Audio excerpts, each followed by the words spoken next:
Welcome everyone, this is Debbie Mabry with National Kitchen and Bath Association. You're here for our third webinar of the month on design software. We'd like to also thank Painton for their generous sponsorship for the month of November and all of our webinars this month. Today's session is called Designing a Kitchen with SketchUp with Betsy Miller. She's a certified kitchen designer and she is with Betsy Miller Design. And Betsy, if you're there, we are ready to get started. Thank you so very much. Hi, Deb. Thank you. Clear out my allergies here. Hi, everyone. Thanks for coming. I'm joining you from Las Vegas, which is where I'm based these days. My work is sort of everywhere, but that's probably kind of typical, huh?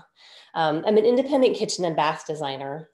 I also do interior design work as well as project visualization, which is essentially taking someone else's 2D drawings or sketch and turning it into 3D drawings. I work with clients directly and also contract with cabinet shops, contractors, and other designers. My first many years in the industry, I worked in kitchen and bath showrooms, so working with specific cabinet brands and primarily using cabinet-specific software such as 2020, Cabinet Vision. A few years back, I started up Betsy.Design and needed to create my own workflow for the variety of different project types. So while I still do use cabinet-specific software, I often need something more versatile. Hence my adventures in SketchUp started a few years back. So here's why I find SketchUp to be ideal for so many of my projects. First, it's extremely pliable. So creating and customizing pieces is pretty easy. The functionality of SketchUp can be essentially combining, building things out of clay, lines and shapes, and then importing pre-built models to your drawing. Also, I have the ability to do other rooms. The SketchUp warehouse has a lot of pre-built furnishings and accessory models to choose from, so you can generally use models from there and things made in other programs such as AutoCAD, Blender, or 3D Max. I like that it has varied options for styled drawings. You can make your drawings look crisp, kind of architectural style, hand-drawn, and a lot in between. It has the ability to produce high quality renderings as well. You do need a special plugin for this, such as V-Ray or Lumion. Also, it interfaces with many other programs. For example, you can export a SketchUp model into AutoCAD, 2020, Chief Architect, and so on. And then lastly, it's pretty cost effective. As an independent designer, you know, the cost of accumulating software can be pretty high. So it's nice that SketchUp is only a couple $100 a year, and it's a subscription. So here I just pulled up some different examples of drawings. Obviously, they're not all kitchens, but I wanted to show you and kind of give you the idea of its range of capability. So let's actually just jump right in. I have a lot to cover. This will be a fairly fast demonstration, so I can fit everything in front to back. This presentation will be emailed to you afterwards, so I'd encourage you to watch it through again and then stop and start as needed. And then on each slide here, I have a quick reference guide for you to look back at, as well as the PowerPoint. If you're new to SketchUp, I'd encourage you to still watch this today to get a feel for the workflow. And then pull up some getting started tutorials on YouTube, which are fairly easy to find. I have a link here posted for one that I find to be quite helpful, but there's a lot. So let's begin. So as I draw here, I'll commentate the best I can on what I'm doing. Again, I have a lot to get through to get it front to back, so it'll be kind of quick. Note that I use a lot of hotkeys instead of clicking on the tool each time. So by tools, I mean these guys here. So I'm primarily using just like shapes, manipulating shapes and moving things around. The hotkeys you can see listed beside each tool here as you're starting to use SketchUp yourself. So here we go, let's draw some walls. So for my wall, I'm just going to use the rectangle tool. So rectangle or R. And this first wall here, you can see my dimensions pop up in the bottom right. You can type in commands here. So I'm going to make this wall 4.5 inches wide by 186 long. Then I'm going to use the push-pull tool, or P, to bring it up to 96 inches high. Now, we're going to make an L-shaped wall. So I'm going to create some thickness by using push-pull again, but I'm going to hit Control to add another face. So 4.5 for thickness. And let's do 144. And then let's get rid of these extra lines. And there we go. So I'm going to add a doorway. So typically for marking out doorways, I like to use this tape measure tool, or T. So starting from this inside corner, I know I want my door to be 144 inches away. I know I want it to be 36 inches wide and 84 high. So now we have to punch it out. So I'm going to use the rectangle tool again and trace my template. Now that I have a separate face, I can pull it through to the thickness of the wall. And we'll do the same thing for the window over here. So I'm going to make it 39 from the edge. Let's make it 48 wide, 42 off the floor, and 84-inch top align, or I can just grab this extra dimension here. Now we'll punch this window out with the rectangle tool and push-pull. And there we go. So before I go on, I'm going to do a little pre-work here for when I go into floor plan view. I want these openings to be visible on 2D floor plan view. So what I'm going to do is just draw some lines here. So L or line tool. And I'm going to use these same measurement markers to set my lines. So grab this intersection here, here. And then let's grab a nice dark gray to poche like that. And there we go. So now we can delete our guides. So we're going to delete guides. Now I'm going to make this wall a group. So with SketchUp, you basically have faces and lines. And it's important to group things. Anything you want to act as one object that you can move around and be independent, you want to make a group. Otherwise, anything you add to this, like a cabinet or a countertop, it's going to interfere and they're going to sort of act like one and it gets super messy. So to make this group, I'm just going to highlight everything, right click, and make group. So there's our walls. That's pretty easy. So as far as the look, this is just sort of SketchUp's default view when you open. I'm going to change a couple things. So these are the access lines here, the blue, green, red. I don't want these to show on my drawing, so I'm going to go up to View, uncheck the axes. And then I want to change how this looks a little bit. So as I was saying, SketchUp has a lot of different looks that you can generate. And these are called styles. So there's a lot of these that are just pre-saved, or you can make your own if you click through the edit. So I have one pre-saved. There we go. So for architectural type look, I like just a white background, a little bit of overlap in my lines. And there we go. So now this I'm going to call my working view because this is sort of what I'm going to default back to work. So I'm going to save this as a view under Scene. Click New. And I'm going to rename this as Working. So there we go. So there's your room. So that's not too bad. So now that we've created a room, I generally like to add my cabinet boxes next. Now, I will say there are SketchUp extensions that will give you drag and drop capability for cabinetry. So kind of like what you're used to with, let's say, 2020.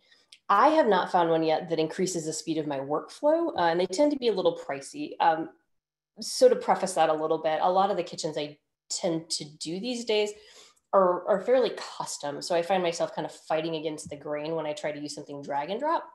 So generally, I find it quicker just to make the boxes and copy them.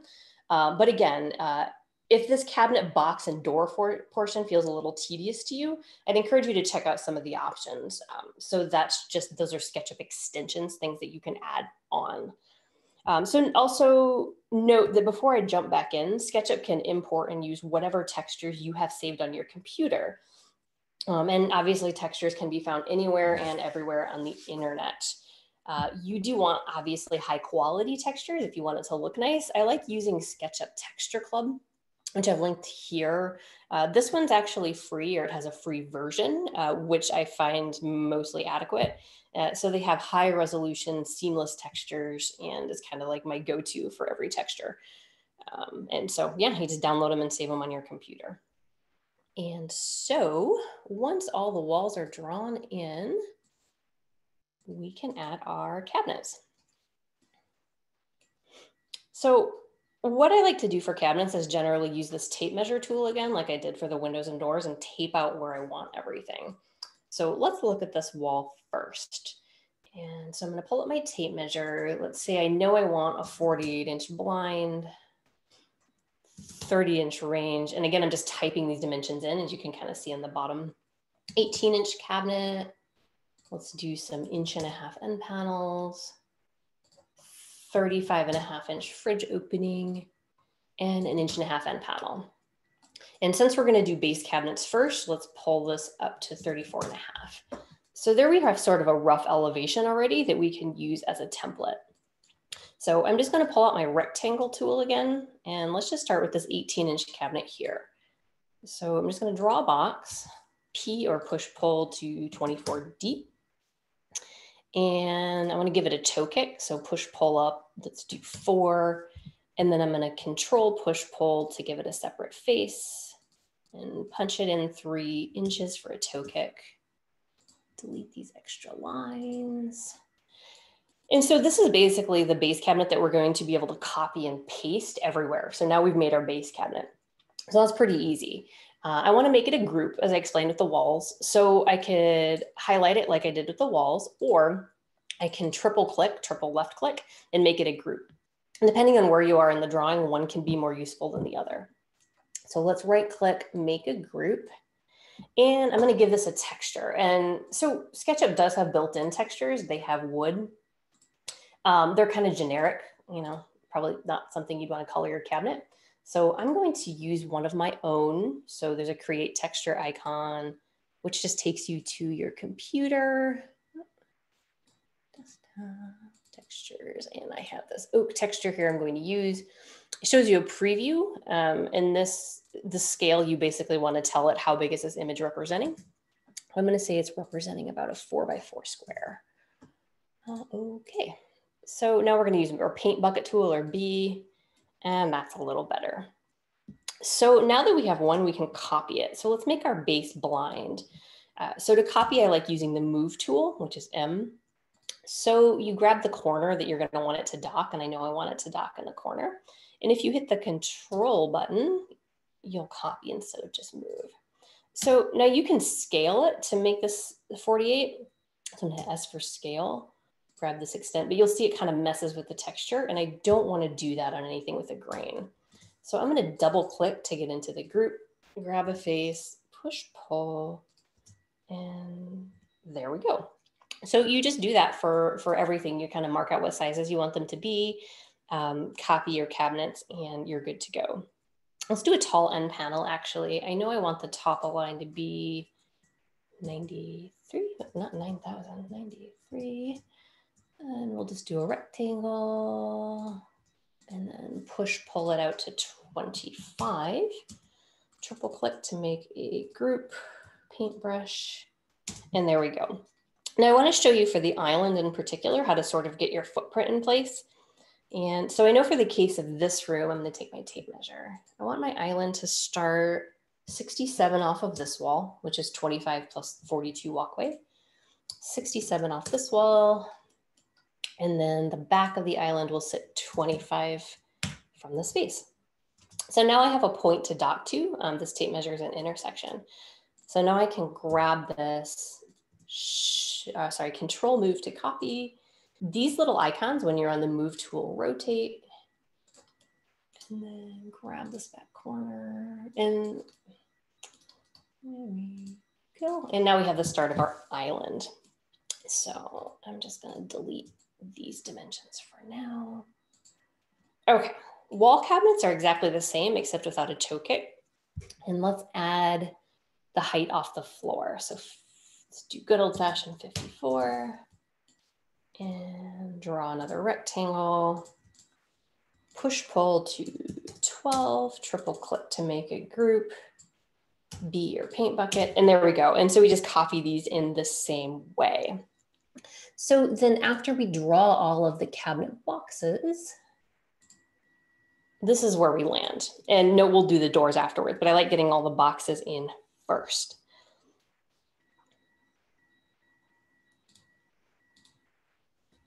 So moving on to door and drawer fronts, they can sometimes be a little time consuming. So the boxes are pretty easy. Doors can kind of be the time consuming part.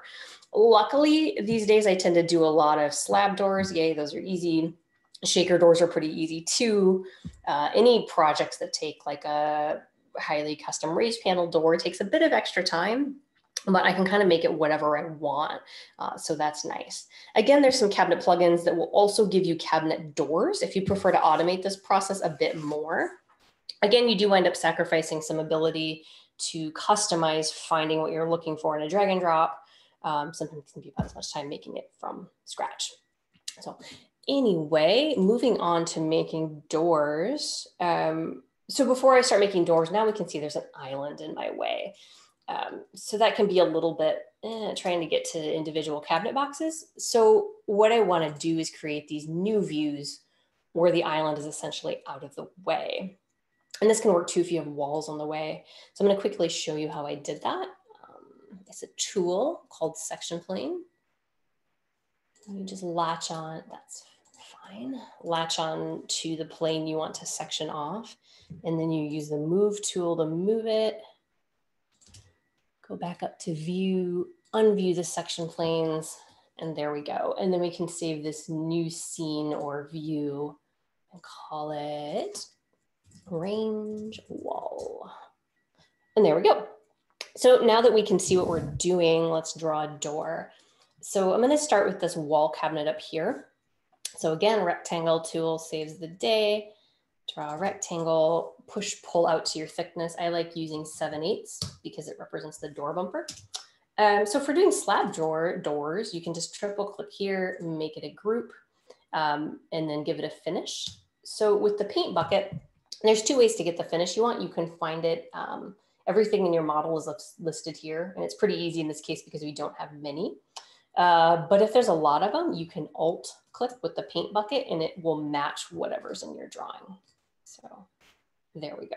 So if it's a slab door, that's super easy. If it's a shaker door, click into the group, and I'm going to use F, which is also this offset button where you click on the face. I'm going to give it a 2.5 style and rail and push it in 0.25. So you can see there how you can start to build custom door shapes. Again, slab and shaker are pretty easy, slab being the easiest.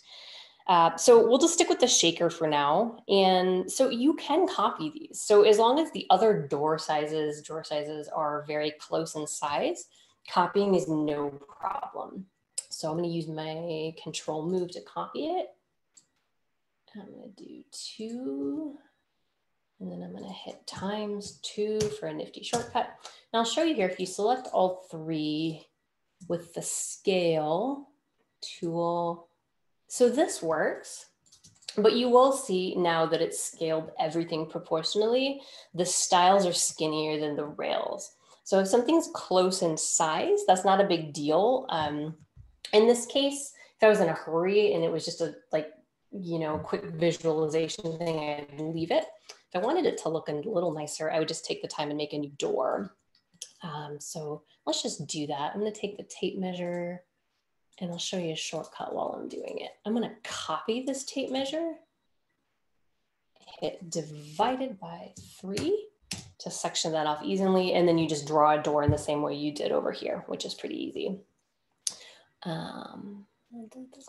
So some drawers, they're basically the same way. So let's start with a 6-inch top drawer, and then we'll copy this measurement tool, divide it by 2, and then a rectangle to draw a drawer face, push pull to 7/8, triple click to make a group.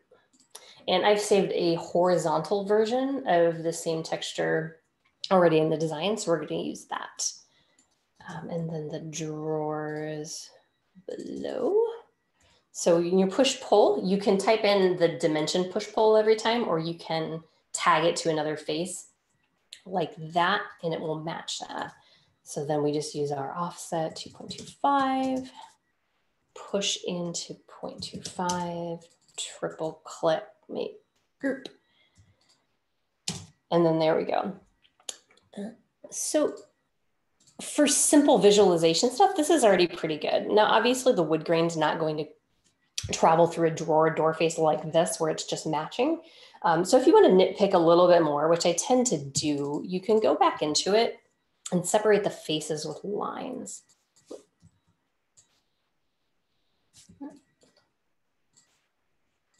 Yeah.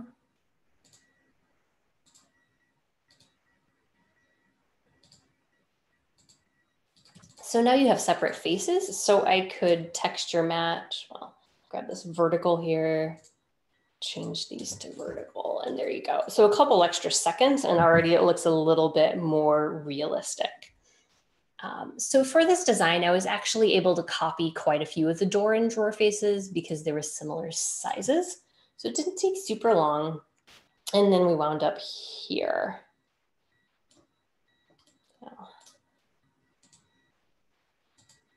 So moving on to appliances, adding appliances is actually pretty easy and fast. Most appliances have pre-built models available in the SketchUp warehouse. Some of the appliance manufacturers have them right on their website, like GE Cafe is one of them. And if you can't find something exact in the SketchUp warehouse, you can usually find something similar. So adding appliances, I will just open up my 3D warehouse, which has an icon here. And when you pull it up, there's different ways to peruse things that are available. And there's things available from all industries, as you can see. But I generally like to start by just searching what I want. So in this case, I want a Sub-Zero French door 36. You can also sometimes search by model number and it'll pop up. And you will often find what you're looking for in products for specific things like this. Models you may also find, but products are generally hosted by the actual company, so they'll be a little bit more specific looking. So you can click on it for a little bit better view, select download. Oh, right here you can also save things. So I tend to favorite things and save things. That way, things I use often I'm not looking for every time. So we're just going to download this into our model, plops it where it doesn't go. Let's use the move to rotate. And then dock it into place. So that's pretty easy. And then we'll just repeat it for the other appliances. Now I went through and saved, here's an example of a folder I saved for today. So you can do individual project or folders for projects, for product types, whatever you choose, you just make your own. So here I'm going to grab this gas range that I saved, do the same thing, and then dock that into place. So note that I'm going to correct these finishes in a little bit. These finishes are obviously not quite stainlessy looking, but let's flash forward to when all the appliances are in.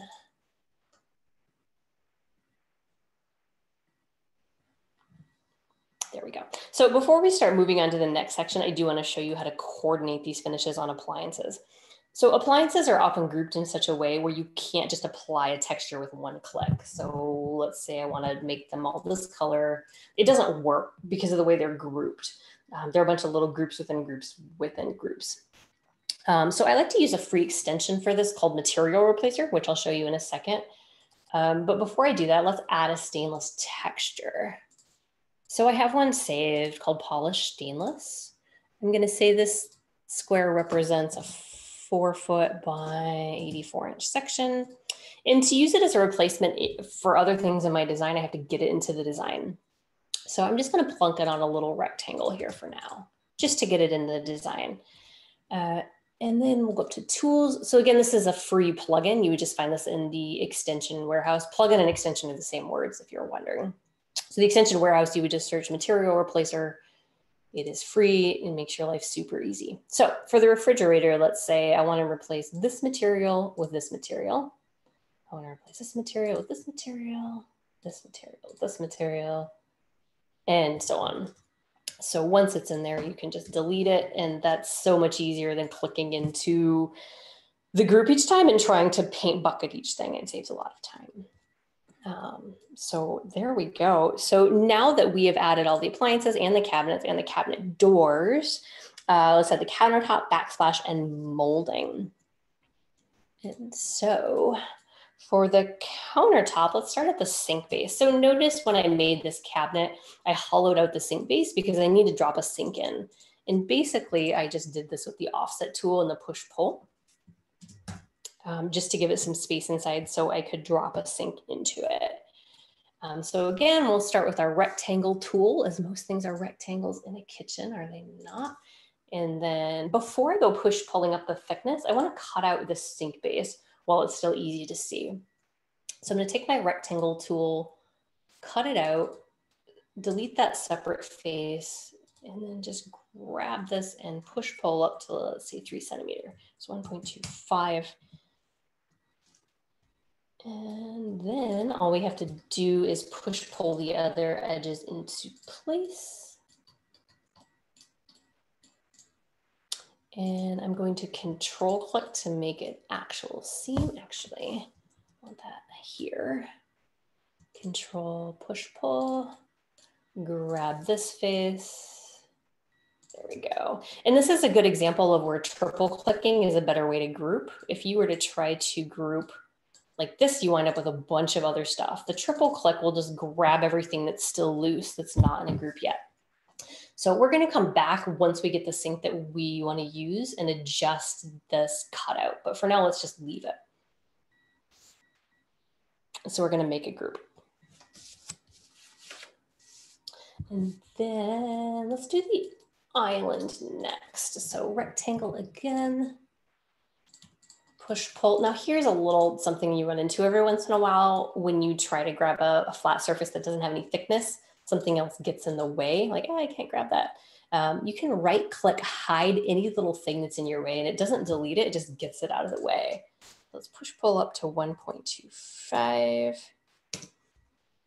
Let's give this a 12-inch overhang and a waterfall edge. So real quick, I'm just going to edit unhide last before I forget to do that. I'm going to control push pull to add this thickness and then grab the bottom of it, and that's a waterfall. So let's just delete the extra edges. Triple click, make a group. So let's assign these textures. So I'm going to use this countertop that I found. This represents, we'll say 120 by 60. Okay. Paintbrush tool. There we go. Now note you can move textures around on objects in here. So if you double click on this object, now I've colored the entire group all at once. To move the texture around, you need to basically retexture the face that you want to manipulate. So back to the bucket tool, I'm just going to retexture this face. Right click, texture position. So now we can basically just grab it and move it. So I could line it up with the seam. If you want to rotate it, you can do that as well in here. But I just want to line up these seams, and I'm actually going to hide this line. There we go. So that looks pretty realistic. So for backsplash, you do it in essentially the same way. So rectangle again. Now let's just start again with part of it. I'm going to exaggerate the push pull for now so I can come back and put it back in, but exaggerating it will make it a little easier to manipulate than a 1/4 inch thick. So push pull to, let's do 2. Now to bring it up in height, I could just grab the whole thing, but now it's kind of going through my cabinets, which you can do, but once you get into floor plan view, it looks a little messy. So if you just take an extra couple seconds and make a separate face, I use the line tool. Line. Now when you push pull, it just grabs the section that you've surrounded with the line tool. So there we go. So now that I have it where I want it, I'm going to push it back into a 1/4. So from 3, let's just go push it back in 1.75. Triple click to make it a group. And then let's give it a texture. So I have this pre-done tile texture. I have a link in my PowerPoint, which I'll show you a really good free website where you can make these tile textures. You can pick the size, the background of the tile, the grout style, the grout color, and so on, which is super nifty. So let's just make this 24 by 24. Paint bucket it on, and there's our backslash. So you would just repeat this the same way with the other wall. Now with molding, it's ideal to start with a 2D profile and basically expand it from there. So you can create a profile yourself, or you can find a pre-made one on the SketchUp warehouse, and I'll show you both right now. So for the crown, I have one saved here in my collection. So see 2D profile, just 2D profile like that. And for this, I just searched Cove Crown, I believe, but there's all kinds of stuff available. So here you get this 2D object. And I'm gonna zoom in and rotate it. Grab a corner, and I'm gonna dock it where I want the molding to start, which is here. So before I do anything, I obviously want to go to the ceiling. Yeah, give it a little more projection. And then anywhere else I have crown in my room, which is just over here, let's duplicate it before I stretch it.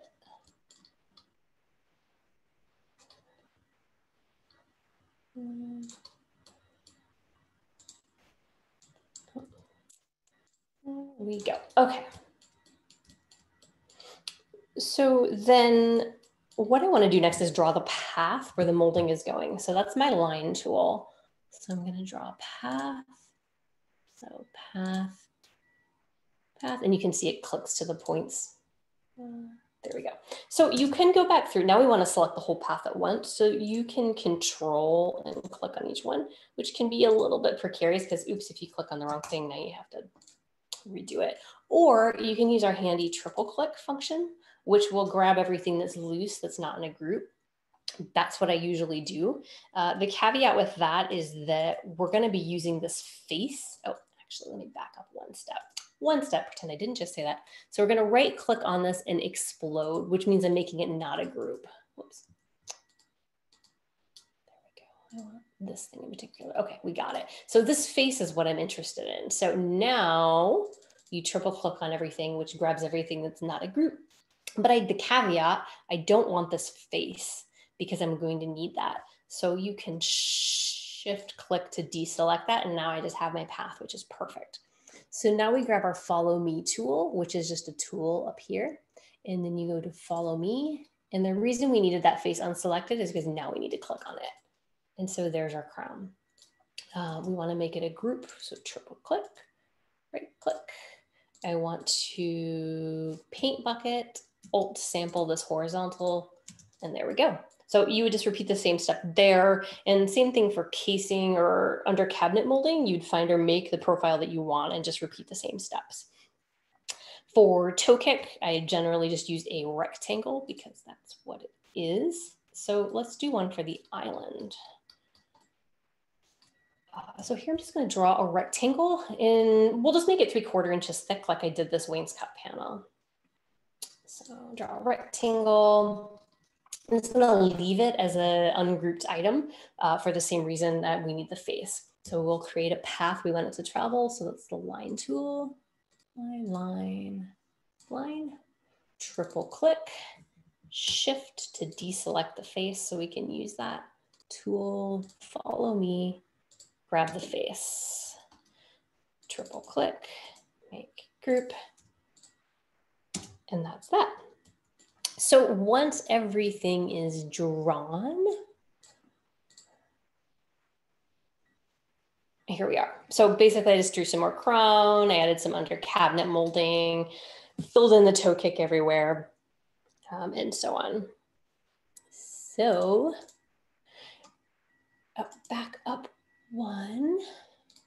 This is what I wanted to show you. Oh, this is the material replacer. This is the material replacer where you can take one material and replace all material instances in the model. This is the free website where you can create your own tile, which when you start trying to search for the exact tile you're looking for to create a texture, you'll find it super useful. So let's put the final touches on. And so these are like the accessories, the sink, faucet, so on. So most of these, so we'll pull these accessories from the SketchUp warehouse to add to the drawing. Note that I'm pulling everything for this from the SketchUp warehouse, as I typically do, just because it's easy and it's free. There are 3D models available on other line markets. These typically cost per model downloaded, but most sites often offer a small collection of free downloads that are worth looking through. I happen to like Turbo Squid, which was a link that I had up on my PowerPoint.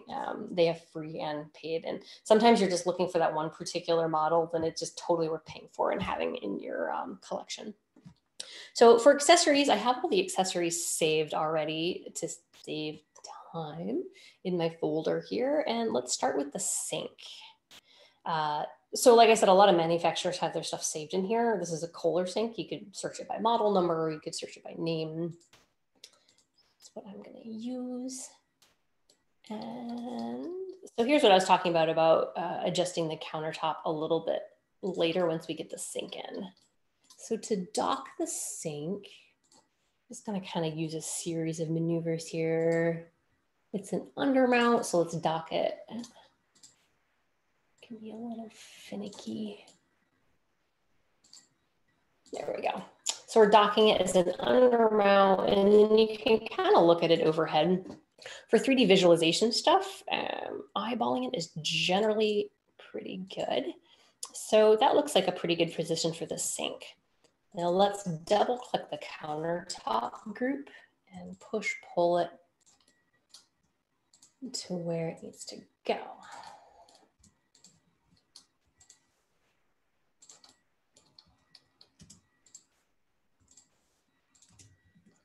Cool. And then let's make the sink stainless to match the appliances. So I'll do B paint bucket, Alt sample, and this doesn't currently have a texture. It's just blank. So the way it's grouped, it is easy to just color it without doing the material replacer. For faucet,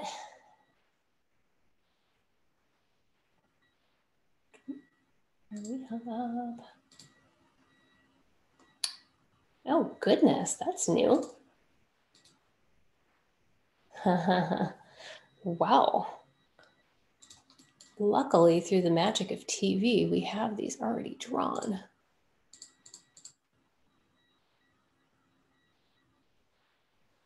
There we go. So you can see I added a faucet here. I matched the finish to, well, actually I made a new finish. I made a gold finish, and then I added some decorative hardware and made that match as well. And so since we got locked up here, so for the pulls, these are actually pretty easy to add. So once you find one that you want to add, you place it. Again, I just eyeball it. You can use tape measure and get it exactly centered, but this looks pretty good. Once you have something in place, you can just copy it. So move, control click, and there we go. And then for doors, you can just rotate and so on. So that's how I got the pulls on there as well. These lights I also found in the 3D warehouse, and I manipulated the finish on them to match the faucets, or sorry, the faucet and the decorative hardware.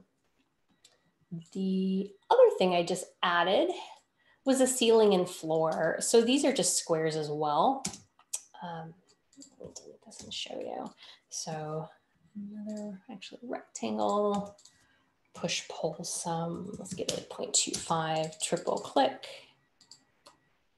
And then here's my floor texture that I added, and there we go.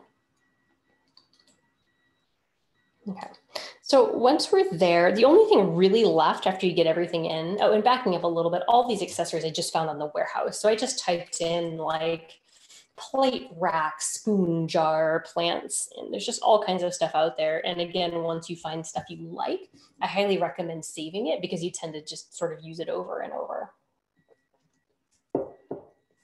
And then the other thing I did, I added a texture to the walls. I like to use actual paint colors. So what I did there, I saved the paint color that I wanted. You just add that as a texture and color your walls as such. So now, really the only thing left to do is generating the layout views that I want to print in my drawing. So floor plan, elevation, so forth. So basically we just need to get the camera angles set up and save these each as their own scene in SketchUp before we jump to the layout program.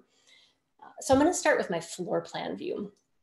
So I'm going to use my camera menu, standard views, top, and uh-oh, the ceiling is in the way. But the good news is we can hide it, right click, hide. And then we're going to go to camera again and go from 3D to parallel. Now here you can also hide, right click, hide anything else you don't want. So for now, I think I'm just going to hide the floor and call that good. So now we want to save this as its own view. So over here in scene, add a scene, rename it to floor plan. Floor plan. There we go. So elevation, let's start with the range wall. So to get an elevation, we have to get it looking square at the wall we want. So I happen to know this is the right wall. So we go to camera, standard views, right, camera, parallel. And then same thing, we go through and hide anything we don't want to show in the elevation. I also like to go to view, section fill to get this black filled stuff out of there so it looks a little bit less messy. And then we're going to save this as a scene. Yep, that's fine. Rename range wall elv. And then you just do that for each wall. And then for 3D views, I want to use this working view as my main 3D render. So something I want to do is to actually extend this wall. This looks like it's at the literal edge of the world. So I want to fix that so I can kind of get rid of that in my printout. So I'm just going to arbitrarily extend this wall by double clicking on the group. Let's extend it by 6 feet, 72. And then we'll extend the floor and ceiling by the same. So in the push pull, if you double click, it repeats the last command you gave it. So that's another nifty shortcut. In the ceiling.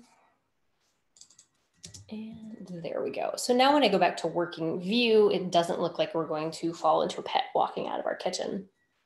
So that's good. So then once we have all the views created,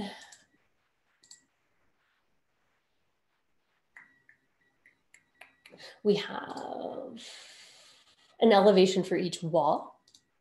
I also saved the 3Ds for each wall, and then the working 3D. So, yay, so we'll actually, yeah, so here's a little bit of a, just a summary on how to put those together.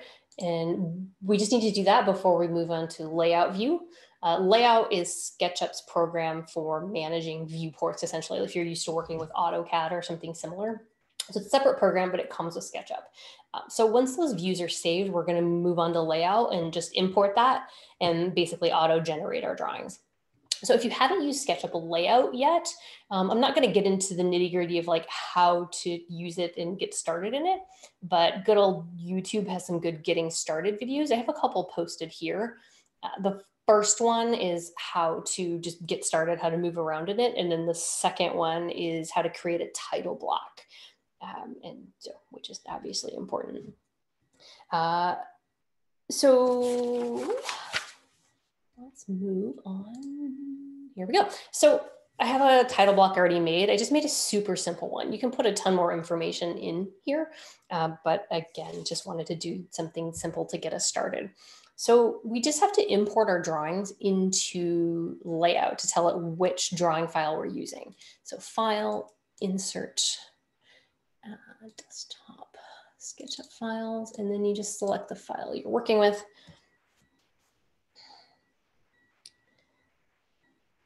And then I'm going to go over here to the SketchUp model and turn it to floor plan. I'm going to make it a 1/2 inch scale. Nope, not 3/4. Half. There we go. Expand the viewport window and sort of center it. Say the scale is 1 foot. And then under here, pages, I can call this floor plan. Oh. And so then to add pages, you can copy a current page, which is often not super useful, or you can just add a new page. This one I know is going to be my 3D views. So let's just call this 3D views. And then I'm going to insert the drawing again. You can also drag and drop these from your file menu. Like, it's a little bit quicker. And then let's do something fancy here. So I'm going to take my rectangle tool, a rounded rectangle. And I don't want this whole thing to show. So let's make a frame. Select both, right click, create clipping model. So these you can kind of resize as needed. Ultimately, I'm going to add a couple more on this page. You can make it take up one more or one page each, however you like to do it. This is a scale. And there we go. So let's add another page for elevations. Cool. And then again, we'll file insert the drawing. We're going to switch this to range wall elevation. I'm going to switch it to 1/2 inch scale. I'm going to create a clipping mask again, this time just a square rectangle to get rid of the extra stuff. Select both, create clipping mask, and there. Actually, double click to adjust because we don't need all that. There we go. Okay. So then once we have that, this is where you add your dimensions. So if I go up here to the dimension tool, before I add dimensions, I can go over here and toggle things such as font, the font style that I'm using, the dimension style. Generally for kitchen and bath, I'll use fractional, precision to 1/4 inch, and then it pulls the actual dimensions from your model, which is pretty cool. So you can just add whatever dimensions you want in here. You can also add notes in here. So we'll just call this like a, again, you can fix the fonts to all match. And another thing I like to frequently do here is add some external images. So like if I'm using, let's say, some accessories, you can drag in actual photos of things. So here's where like, no rotating. You could add pictures of accessories and, you know, say that this is blonde and so on. So obviously you want to add a little bit more, allow a little bit more room if you have a lot of accessories and such on here. But for the sake of this, flashing forward, I just put all the elevations on one page. So this just took a few minutes to add the dimensions and the notes to, and they kept it pretty simple. So you just continue like that until you've added all the notes and the dimensions that you needed, and this is where you're at. And so then after you're all done, so we'll go back to pages. So here for this one, I kept it simple, 3 pages, added dimensions to the floor plan, added some 3D views. And so now you just export it as a PDF. There you go. And I usually crank it to high quality because why not?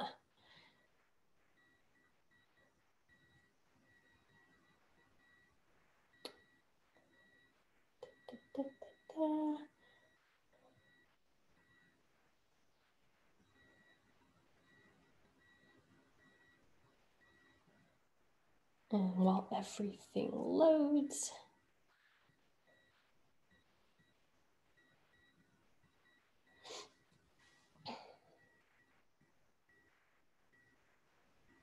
so there we go. So you wind up with your PDF with everything on it.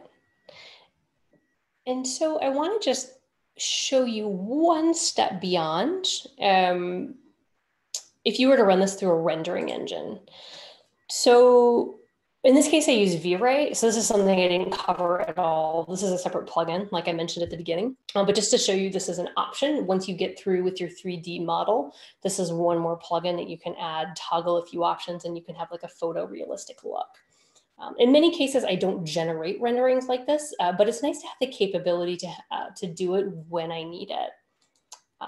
And so that's my workflow from start to finish. It's a little slower than strictly drag and drop program, but once you get savvy with it, it actually comes together pretty fast, I think. So there we go. What questions do we have? Well, thanks so much, Bessie. This has been fantastic. Really. Got through a lot. Yes, you did. It's great. And we have a ton of questions. And before we get to that, I just want to thank Painton for their generous sponsorship for all of our webinars this month. And again, to thank you, Betsy, for your generous time. And I'm going to run right into these questions. So here we are. And lots of people are thanking you out there, impressive, etc. So they're really pleased that you've been sharing this with us today. So Blanchette is asking, is it easier to draw the floor plan first and then the push-pull to get the 3D view? And then she's also asking, how do you load in materials? So that's a lot to answer, but I'll give it back to you. Sure, that's a really good question. So I've played around with both. So let me just jump back to an early version here. So doing the floor plan view, sometimes I just do floor plan view and not 3D drawing. So in that case, I would just do like, here's my overhead. So I'd go like 24, 24, wherever I want my base cabinets to end. And then just maybe, you know, rectangle some things in like that.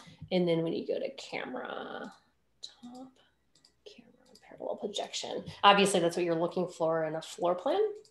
However, I found I like making the one cabinet first because as you can see, you can just copy it over and over and over again. If you did the floor plan like this first, you have to push pull each cabinet. You have to make the toe kick for each cabinet. So if you're doing just a floor plan, it would be ideal to just draw it in floor plan. But if you're ultimately doing 3D, I recommend just drawing the box first, if that answers the question. Starting an elevation view tends to be the way to go, marking that out. And then importing materials, I think was your other question. So that's just under materials over here in your default tray. And then up here, you have a create material. Over here, you have browse for material image file. And I just have some saved. So you just save your textures from wherever, select the texture that you want, open, and then give it what scale. So this was 24 by 24. Let me check it. So if that answers your question. I think so. She said, thank you. Cool. Okay, cool. So thank you for showing that. And then Magdalena, she was asking, she wanted to find out a little bit more about the control function that you were using to draw the wall. So these questions are coming to you chronologically. You got it. So the control function, so let's say I'm on this wall and I want to add a return wall over here. So the push pull, which is this here, and I'm just using P, it just grabs this face and drags it and continues expanding these faces. But if you hit the control button, it starts from where it ended previously and adds new faces. So the reason I do that is because then I can punch in 4.5, which is what I'm calling my wall thickness. And now I can grab this wall here. The other way to do that, which I was doing and found it just took a lot longer, is that you can take the tape measure, or you could push pull it, add 4.5 inches, and then you could take your tape measure, go back in 4.5 inches, draw a line, and then draw your face. So that control function was shortcutting that last little bit that I just did, if that makes sense. It does. Thank you. So I'm going to keep rolling. So Frederick wanted to know, can you eliminate the parallax? So I think you will know that. I'm not familiar with that term, but maybe you are. Parallax. Sorry, no. Okay. Okay. It might have been those little lines that show up when you're just starting to draw. Oh, yeah. So these guides, the axes. The guides that might. Yeah. So SketchUp puts up there by default to show you that, so you can get your bearings. So they set blue as what you would say maybe is vertical, green left, right, red front to back. Jumping way ahead, you can adjust these. So if you import something that's wonky and doesn't line up with this, you can adjust these to line up with your model, if that makes sense. But I don't really look at these. And then if you leave them on there, they'll show up in your drawing files, which is no good. So yeah, it's just view axes. And then once you, okay. I'm sorry, go ahead. yeah. And then so once you save your view, whoops, it saves all the settings. So actually that's a good thing to talk about in scenes. Oh, actually this isn't really expanding on that. There we go, view options. No, sorry. So caveat, I just upgraded to SketchUp 2020. I had a legacy version 2018 that was a non-subscription model and they took away. So basically scene saves everything, like all of your settings, and it lists like your edge styles, your preference on axis, your what's hidden and so on. So that was a really long-winded answer. I hope that was what you were looking for. Sorry. No, that's perfect. I think you explained it correctly, that it's Okay. in the view mode that is where you can change that. Scenes, yeah. Yeah. Yeah. And then I think you were talking a little bit there about how when you were like making the cabinets and you're like, oh, you can divide by 2 or divide by 3. So that's just a simple command. Is that correct? Yeah. So that is, so I use the tape measure tool. So let's say you start with one tape measure. So I'm just going to grab a vertical line here and snap back to it. So there's my vertical line. And let's say I wanted to divide this wall by 7. So I'm just going to, this vertical measurement acts like a thing that you can move. So I'm going to take the move button, move it at the intersection where it's at the top of the wall, and then use my control move to copy it. And then before I click anything else, I hit my / or divide, and I'll hit 7. So Good. the Great. other thing you could do is like if you copy it in say 12 and you want like 5 of those, you hit ×5. So divide is like you start with the extent and divide in, and then multiply, you multiply out. Got it. Thank you, Betsy. Yep. Let's see here. So Andrea wants to know, what are the main differences between using SketchUp and Chief? She said, I'm just getting started on this myself and have a team that works on Revit, but looking to become proficient in a platform. Any thoughts on that? I haven't used Chief Architect a ton. I've used it a little bit for the cabinet application. In just some of the main differences, the pliability. Like I said, you wind up with like clay, like the lines and shapes more than you wind up with drag and drop. If that makes sense. So you can kind of wind up getting it to look the same way, but depending on what you're doing, it may take more time.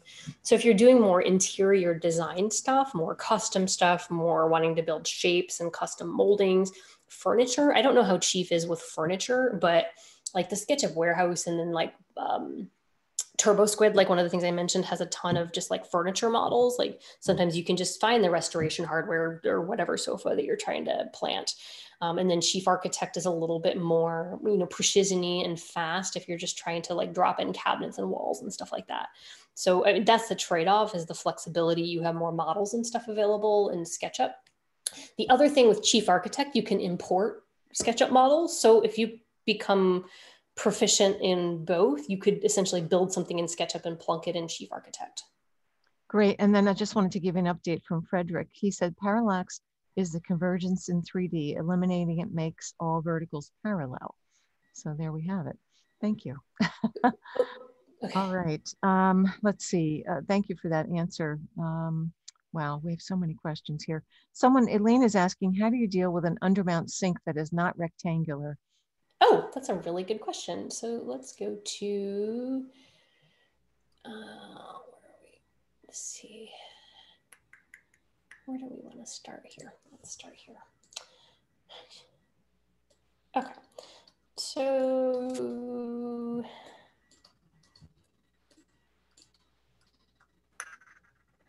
let's draw this back in. So let's just do this backwards. I'm trying to figure out a way to do this kind of quickly. So kind of the same thing you can use. So once you're in here, you could go with the circle instead of a rectangle. So you could drop your sink in first as kind of a template, but then once you have your circle on here, you can sort of like, you could get your sink under it and then just like play with it until it's roughly the right shape. And then it's the same thing like that. Actually, let me add one thing to that. So you see how this is kind of jig-jaggy? When you add your circle, you'll see at the bottom where it says sides 24. If you switch that to a higher number, like let's say 60, you'll get a smoother circle. And so it could be a circle, could be an ellipse, or you could do, if it's just something with like kind of rounded edges, you could just go through and round the edges. So to give you a quick example, you would use this arc tool. There you go. Same thing, just delete the face. So if that answers it. That's great. Yeah. Thank you for showing that. That took some doing, I could tell. Thank you. I always should the easiest. It's amazing. You're really doing a great job. Let's see. Rebecca, she wants to know, how do you create a ceiling texture? For example, if you wanted a decorative grid or paneling on the ceiling. And then she says also, creating a window or maybe a glass sliding or French door. So a couple of thoughts there. Not sure how much you can show us right now, but. Sure. Well, I'll start with the door, or the doors and windows. Something that you can find in the warehouse, which is appearing to be working again. That's good. So let's see. So you can search for stuff, and a lot of the stuff is going to be fairly standard sizes. So you could grab one of these, drop them in, and then these are fairly standard shapes. So you could also just build these out of just rectangles and push pull if you have something specific you're trying to do. And then as far as ceiling texture, I would generally, if it's like I mean, you could create your own texture a multitude of ways. Like if you wanted to do a grid, I would just double click in here, probably take my tape measure tool, and then oops, I'll grab this. Divided by, let's say, 6.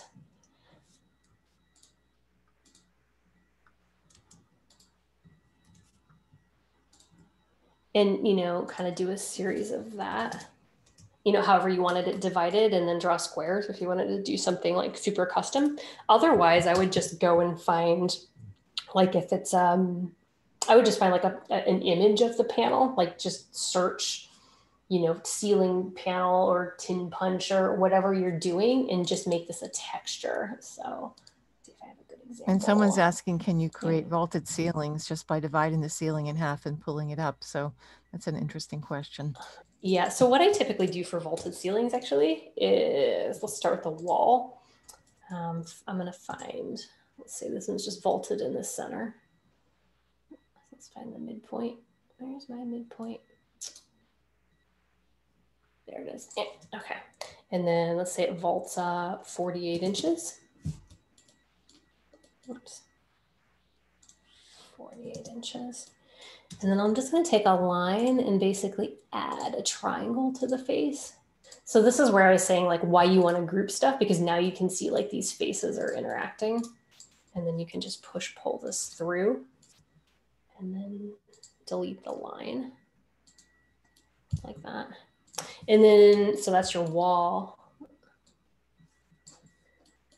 And then for the ceiling, what I would do is just take the tape measure, and let's just say it's like actually let's make it bigger. Let's make it a 1 inch thick off of each here. And then use my intersections to create a face.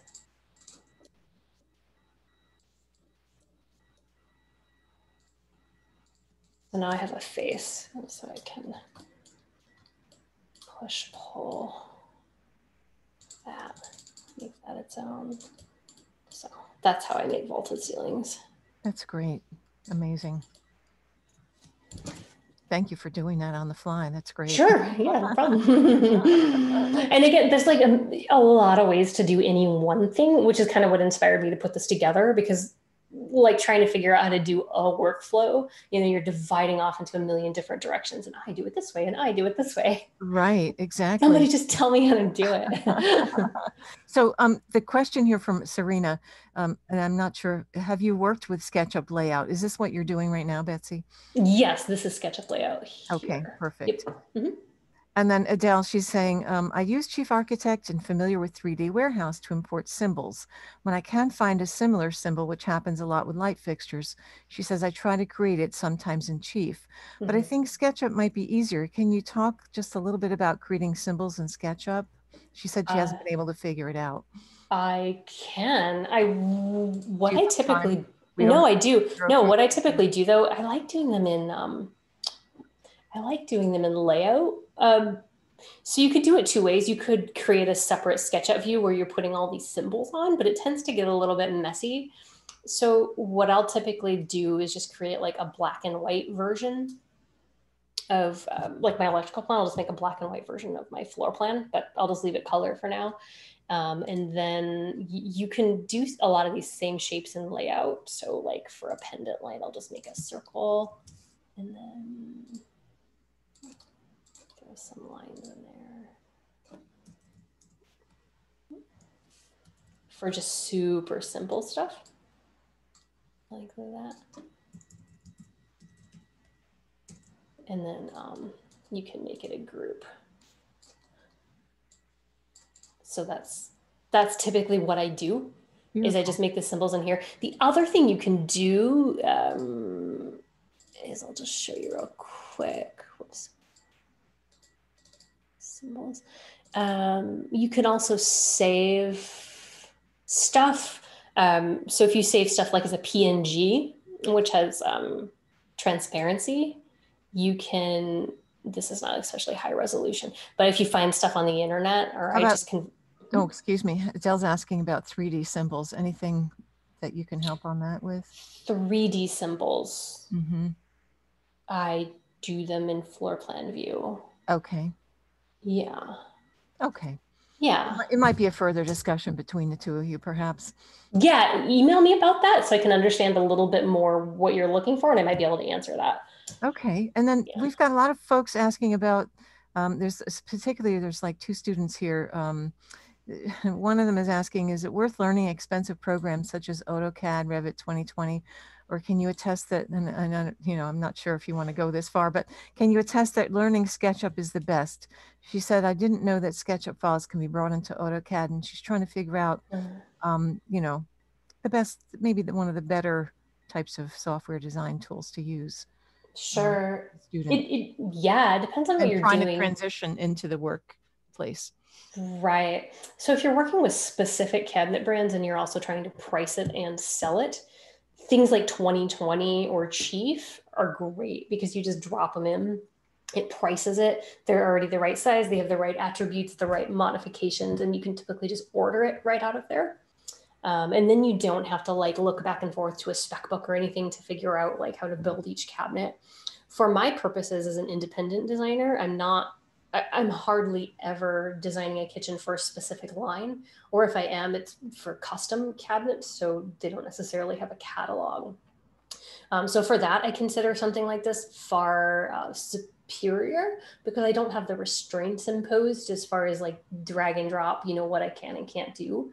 And I'm very familiar being in the industry for quite a long time. I'm very familiar with what's available and how big things can be and so forth. So that works really well for me. And then as far as like the compatibility with other programs, again, if you're an independent designer and you have a SketchUp model, you can send it to somebody who has AutoCAD or another program and they can import it, they can open it up. So I find it a pretty useful universal language if you're not working with a specific cabinet line. That's a great answer. The fact that it's universal, that's perfect. And then I'm just gonna, I know we're short on time at this point, and I will definitely get the contact information for Betsy for all of you tomorrow. And then I have two more questions, and then I think we're going to need to wrap it. But Pat is asking, is there an advantage to showing under cabinet lighting in sketches?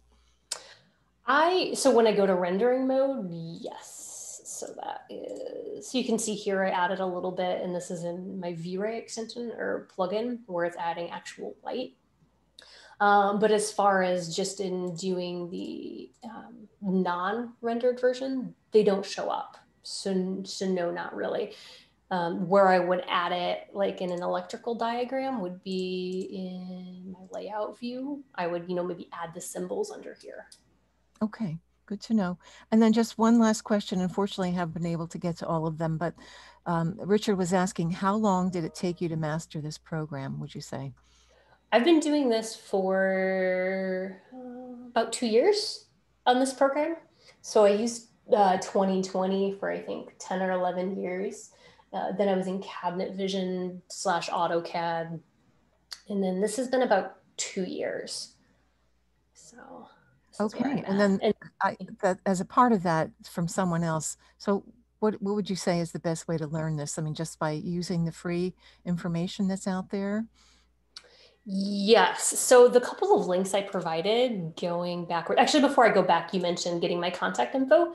You can contact me through my NKBA profile or my website. I have contact forms on both. If anybody has additional questions, I'm super happy to help answer those. But moving back a couple, so I have 3 YouTube links. 2 of them are here. These are all 3 of them are by the SketchUp Essentials, which is someone I like to follow. He has everything from like getting started to super advanced voodoo magic that I don't understand yet.